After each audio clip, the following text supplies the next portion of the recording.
நள்ளிரவில் வீட்டில் இருந்து கேட்ட அலறல் சத்தம். நடுவீட்டில் தாய்க்கும் மகனுக்கும் இடையே மூண்ட தகராறு. பக்கத்து கிராமத்துக்கு சென்று பதுங்கிய தந்தை. இரத்த வெள்ளத்தில் தாய் சுருண்டு விழுந்து உயிரிழந்த கொடூரம். பெற்ற தாயை மகனே இரும்பு ராடால் அடித்து கொலை செய்தது ஏன்? நடந்தது என்ன?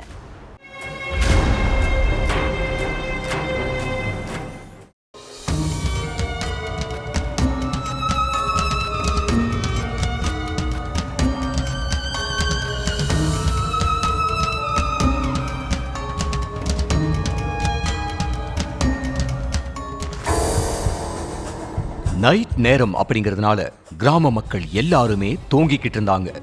அப்போ கந்தளி பகுதியில் உள்ள ஒரு வீட்ல இருந்து பெண்ணோட அலறல் சப்தம் கேட்டிருக்கு. சப்தத்தை கேட்ட அக்கம் பக்கத்துல உள்ளவங்க அந்த பெண்ணோட வீட்டுக்கு ஓடி போய் பார்த்திருக்காங்க. அங்க வெங்கடேஸ்வரி ரத்த வெள்ளத்துல துடிக்க துடிக்க உயிரிழந்து கிடந்தாங்க. இந்த விஷயத்தை கேள்விப்பட்டு பக்கத்து கிராமத்திலிருந்து ஓடி வந்த கணவன் ஆதிமூலம், படுபாவி, உன்னை இப்படி அநியாயமா கொன்னுட்டு தப்பிச்சு போயிட்டான்னு கத்தி அழுதுருக்காரு. அடுத்த கொஞ்ச நேரத்திலேயே சம்பவ இடத்துக்கு வந்த போலீஸ் முதல்ல கணவர் ஆதிமூலத்தை சமாதானப்படுத்தி உங்க மனைவியை யாரு கொன்னா, எதுக்காக கொன்னாங்கன்னு விசாரிச்சாங்க. அதுலதான் குடும்பத்துக்குள்ள நடந்த பிரச்சனை என்னன்னு போலீஸுக்கு தெரிய வந்துச்சு. திருப்பத்தூர் கசிநாயக்கன்பட்டி பகுதியில் உள்ள ஆதிமூலம் ட்ரெய்லர் வேலை செஞ்சுக்கிட்டு இருந்தாரு. இவருக்கு வெங்கடேஸ்வரிங்கிற மனைவியும் வெற்றி செல்வன்கிற மகனும் கோமதிங்கிற மகளும் இருக்காங்க. இதுல மகன் வெற்றி செல்வன் சென்னையில உள்ள ஒரு ஆடிட்டருக்கு உதவியாளரா வேலை செஞ்சுட்டு இருந்திருக்காரு. ஆதிமூலத்துக்கு கசிநாயக்கன்பட்டியில ஒரு வீடு, திருப்பத்தூர் நகர் பகுதியில ஒரு வீடு, சென்னை பூந்தமல்லி பக்கத்துல ஒரு வீடுன்னு மொத்தம் 3 வீடுகள் இருக்கு. இதுல சென்னையில இருக்கிற வீட்டுல தங்கித்தான் வெற்றி செல்வன் வேலைக்கு போயிட்டு இருந்திருக்காரு. அதனால வெற்றி செல்வன் அந்த வீட்டை தன்னோட பெயருக்கு எழுதி தர சொல்லி அப்பா கிட்ட போன் பண்ணி கேட்டு இருக்காரு. அதுக்கு ஆதிமூலம், இப்பவே வீட்டை உன் பேருக்கு எழுதி வைக்க முடியாது, எங்க கடைசி காலத்துல உனக்கும் கோமதிக்கும் சொத்தை சரியா பிரிச்சு கொடுப்போம்னு சொல்லி இருக்காரு.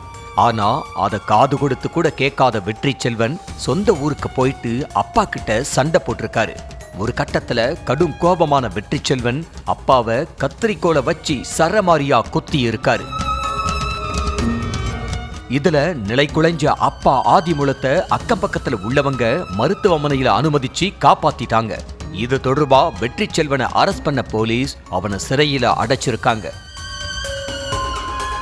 அடுத்த கொஞ்ச நாட்கள்லயே ஜெயிலிருந்து பெயில்ல வந்த வெற்றி செல்வன் வீட்டுக்கு போயிருக்கான்.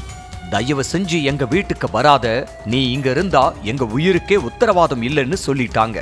ஆனா அப்பவும் திருந்தாத வெற்றி செல்வன் சென்னையில உள்ள வீடு மட்டும் இல்லாம கசிநாயக்கன்பட்டியில உள்ள வீட்டையும் தன்னோட பேருக்கு எழுதி தந்தே ஆகணும்னு சொல்லி தொடர்ந்து பிரச்சனை கொடுத்துக்கிட்டே இருந்திருக்கா. இதனால சென்னையில உள்ள வீட்டை மட்டும் அவரோட பெயருக்கே உயில் எழுதி கொடுத்துட்டாரு ஆதிமூலம்.